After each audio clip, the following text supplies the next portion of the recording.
वृंदावन में पहुंचकर श्री यमुना जी को प्रणाम किया और यमुना पुलिन पर रास हो रहा है, तब हाथ पकड़कर भगवान भोलेनाथ ने नरसिंह जी को रास में प्रवेश कराया। भोले बाबा भी सखी हैं और भोले बाबा का सखी स्वरूप का नाम क्या है? जो गोपी भाव के उपासक होते हैं उनका एक नाम तो वैष्णव होता है, जैसे कृष्णदास, मोहनदास, राघवदास आदि, और एक नाम गुरु प्रदत्त सखी स्वरूप का होता है। तो भोले बाबा का सखी स्वरूप का नाम है त्रिलोचना सखी, और त्रिलोचना सखी के रूप में युगल सरकार की सेवा करते हैं रासलीला में। तो भोले बाबा की सेवा है मशाल दिखाने की। तो नरसिंह अली से कहा, देखो मेरे सरकार रास कर रहे हैं, इस दर्शन को नेत्रों में भरकर आस्वादन करो। लेकिन नरसिंह जी को दर्शन नहीं होता है। नरसिंह जी कहते हैं, हे नाथ, जब तक आप दृष्टि नहीं दोगे तब तक दर्शन कैसे होगा? गुरु लोगों की कृपा से गोविंद का दर्शन होता है, आप कृपा कीजिए। तो उस समय भोले बाबा ने नरसिंह के मस्तक पर हाथ रखा और दीपक को ऊंचा किया। भोले बाबा प्रकाश करके युगल सरकार को दिखा रहे हैं। यही गुरु का काम है। भीतर का अंधकार ज्ञान रूपी प्रकाश से दूर होता है। गुरु बताता है कि तुम संसार के दास नहीं हो, माया के दास नहीं हो, अरे तुम तो कृष्ण के दास हो। और जैसे ही नरसिंह के सिर पर हाथ धरा देव जी ने, तुरंत युगल सरकार का दर्शन हुआ। और नरसिंह जी क्या देख रहे हैं? हो मेरे नाचे राधा गोपाल श्री वृंदावन में, मेरे नाचे राधा गोपाल श्री वृंदावन में। हो सखी होए रयो रास रसाल श्री वृंदावन में, मेरे नाचे हो मेरे नाचे राधा गोपाल श्री वृंदावन में।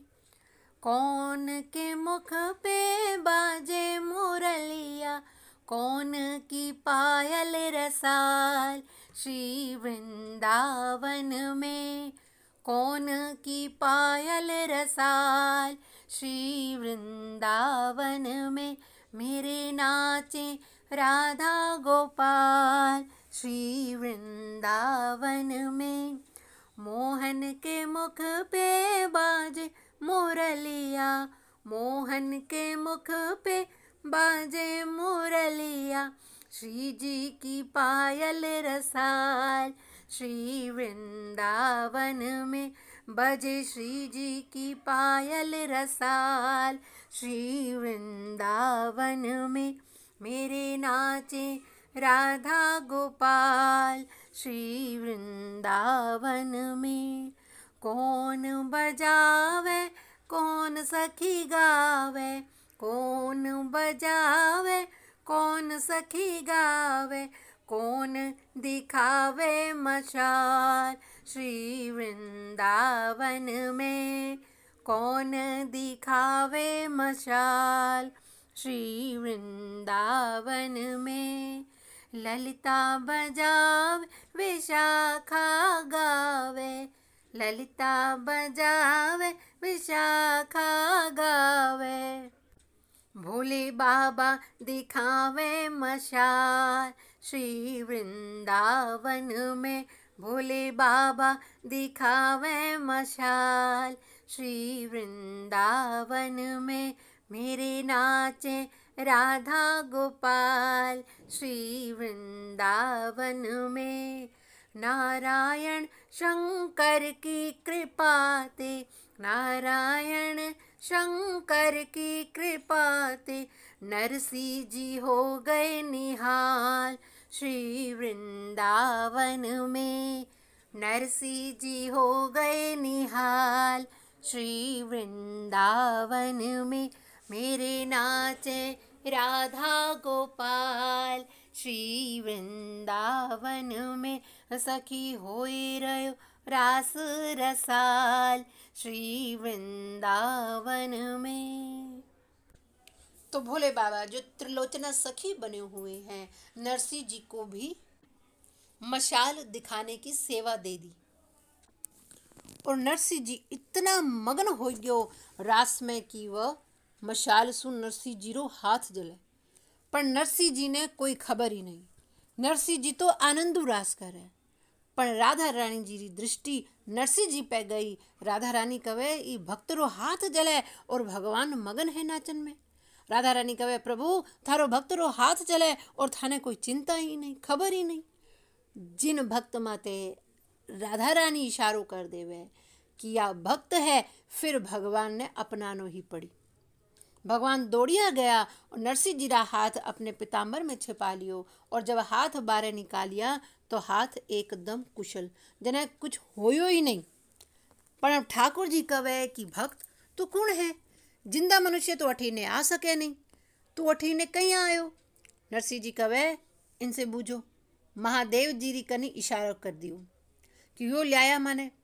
ठाकुर जी बोलिया बाबा जी थे तो जानो हो, थाने तो ठा है कि जिंदा मनुष्य अठीने को नहीं आ सके, तो थे कहिया ने लायो हो अठीने? महादेव जी बोलिया मैं कहीं करतो, या माने प्रसन्न कियो, मारी भक्ति करी और माने कवे मोकू और कछु न चाहिए, राधा कृष्ण मिलाइए। भक्त ने भगवान से नहीं मिलाऊं तो यूं इंसाफ को नहीं भाई। अब थे जानो और थारा भक्त जाने, मैं तो जाऊं। महादेव जी तो गया और ठाकुर जी और नरसिंह जी आनंदू रास करे। खूब देर तक रास चलता रहा। रास रचो है, रास रचो है, यमुना किनारे हरी रास रचो है। रास रचो है, रास रचो है, यमुना किनारे हरी रास रचो है। राधा नाचे कृष्ण नाचे, नाचे गोपी जन। राधा नाचे कृष्ण नाचे, नाचे गोपी जन। मन मेरो बन गयो सखीरी पावन वृंदावन। हो मन मेरो बन गयो सखीरी पावन वृंदावन। रास रचो है, रास रचो है, यमुना किनारे सखी रास रचो है। सूरज नाचे, सूरज नाचे, चंदा नाचे, नाचे तारागण। हो नाचे तारागण। मन मेरो बन गयो सखीरी प्यारो वृंदावन। मन मेरो बन गयो सखीरी प्यारो वृंदावन। रास रचो है, रास रचो है, यमुना किनारे हरी रास रचो है। गंधर्व नाचे, यक्ष नाचे, नाचे ऋषि गण। हो नाचे ऋषि गण। मन मेरो बन गयो सखीरी प्यारो वृंदावन। मन मेरो बन गयो सखीरी प्यारो वृंदावन। रास रचो है, रास रचो है, यमुना किनारे हरी रास रचो है। ब्रह्मा नाचे, शंकर नाचे, नाचे देवगण। हो नाचे देवगण। मन मेरो बन गयो सखीरी प्यारो वृंदावन। मन मेरो बन गयो सखीरी प्यारो वृंदावन। रास रचो है, रास रचो है, यमुना किनारे हरी रास रचो है। साधु नाचे, संत नाचे, साधु नाचे, संत नाचे, नाचे भक्तजन। हो नाचे भक्तजन। मन मेरो बन गयो सखीरी प्यारो वृंदावन। मन मेरो बन गयो सखीरी प्यारो वृंदावन। रास रचो है, रास रचो है, यमुना किनारे हरी रास रचो है। यमुना किनारे हरी रास रचो है। रास खत्म होने के बाद ठाकुर जी बोलिया नरसिंह अब थाने वापस जूनागढ़ जानो पड़ो। नरसिंह जी बोलिया प्रभु थारे पासे आने रे बाद भी कोई जाया करे है? ठाकुर जी बोलिया अभी थारा कर्म धरती पे कुछ बाकी है और वो तो थाने भोगनो पड़ेगो।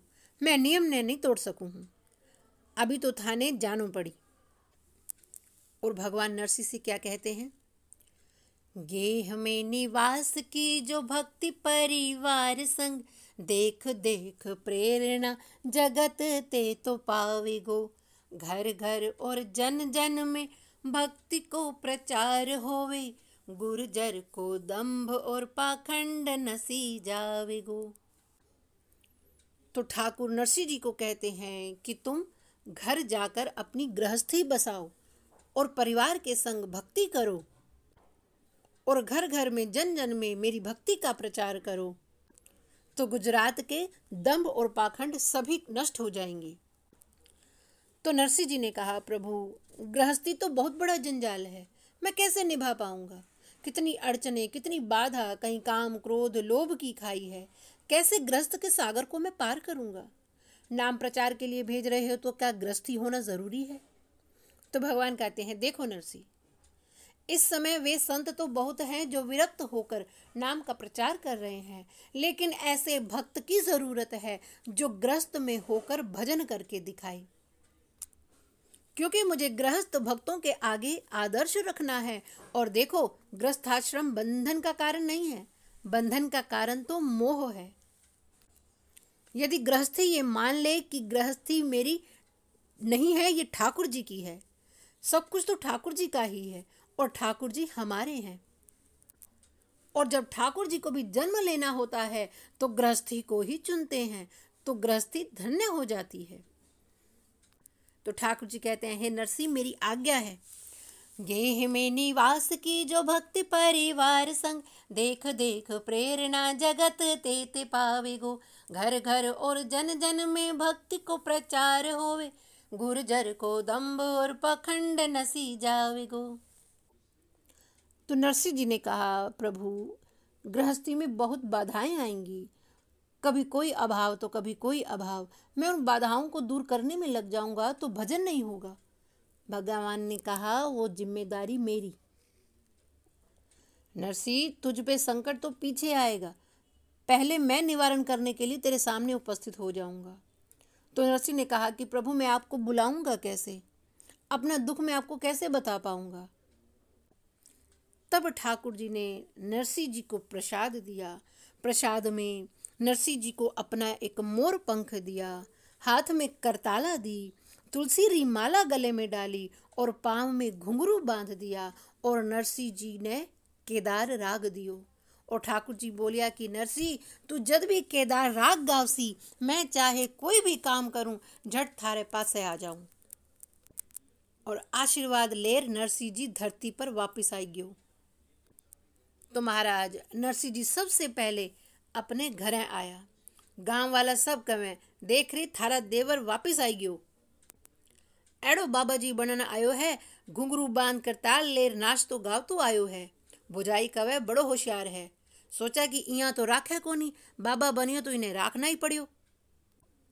तो नरसिंह जी घर में आया। भुजाई कवे, आई क्यों, बड़े घमंड सु गयो थो, मारे कारण असुविधा होवे तो मैं ही जाऊं। तो नरसिंह जी कवे, भुजाई जी, मैं तो थारो आशीर्वाद लेने रे वास्ते आया हूँ, थारे कारण माने भगवान मिल गया। भुजाई कवे कि भगवान का चौरस्ता में खड़ा था जो थाने मिल गयो, मैं हर ग्यारस करूं, फलाहार करूं, इतना व्रत करूं, इतनी पूजा करूं, माने ही नहीं मिलिया और थाने फोकट में ही भगवान मिल गयो। पर नरसिंह जी ने तो लड़ाई करनी ही नहीं थी और नरसिंह जी वहां से चुपचाप आशीर्वाद लेकर चल पड़े। अब नरसिंह जी खूब भक्ति करे, दिन भर गांव में घूमे, भगवान रो भजन गावे। खाणो मिल गयो तो ठीक, नहीं मिलियो तो ठीक, बस आनंदू भक्ति करे। पण अठे भगवान ने चिंता हो गई। भगवान सोचिया कि नरसिंह जी ने तो कोई ठा ही नहीं, खाणो मिल गयो तो ठीक, ना मिलियो तो ठीक। जने भगवान कहीं करिया 12 पीढ़ी बैठ के खावे तो ही खत्म नहीं होवे। इत्तो अन्न और इत्तो धन ठाकुर जी ने नरसिंह जी ने दियो, और एक मोटी हवेली जहाँ में मोटो चौक भी थो, वो भी ठाकुर जी ने जूनागढ़ में नरसिंह जी खातिर बना दियो, जहाँ में नरसिंह जी की गृहस्थी अच्छी चाल सके। और नरसिंह जी रो ब्याह खातर ठाकुर जी ने एक ब्राह्मण ने सुपना में प्रेरणा करी। थे थारी डीकरी माणिक गोरी रो ब्याह, जूनागढ़ के नरसी भगत तय करो, दोनों मिलके भजन करेंगे और थारो भी कल्याण होवेगो।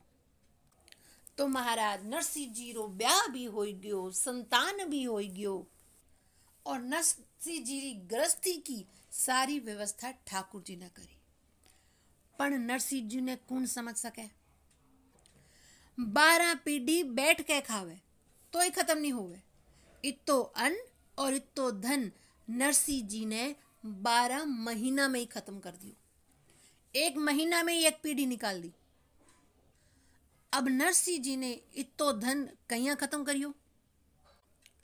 जूनागढ़ सोमनाथ और द्वारका जीरो बीच में है, तो जो भी संत भक्त लोग द्वारका जाते वो जूनागढ़ जरूर जाते, क्योंकि जूनागढ़ में भी राधा दामोदर ठाकुर जी विराजमान है। तो जूनागढ़ में भी संतों रो मेला लगा रहे। तो नरसिंह जी ने सारो धन साधु सेवा संत सेवा में ही खर्च कर दियो। पण जिन समय नरसिंह जी रे पासे खूब धन इत्यादि था, तो नरसिंह जी री बेटी नानी बाई रो ब्याह अंजार नगर में मोटो परिवार में श्री रंगधर जी रो बेटो बसंत राय ते कर दियो। और बेटी रो ब्याह में नरसिंह जी ने खूब धन इत्यादि दियो। और कुछ समय बाद नरसिंह जी री लुगाई भी स्वर्ग सिधार गयो।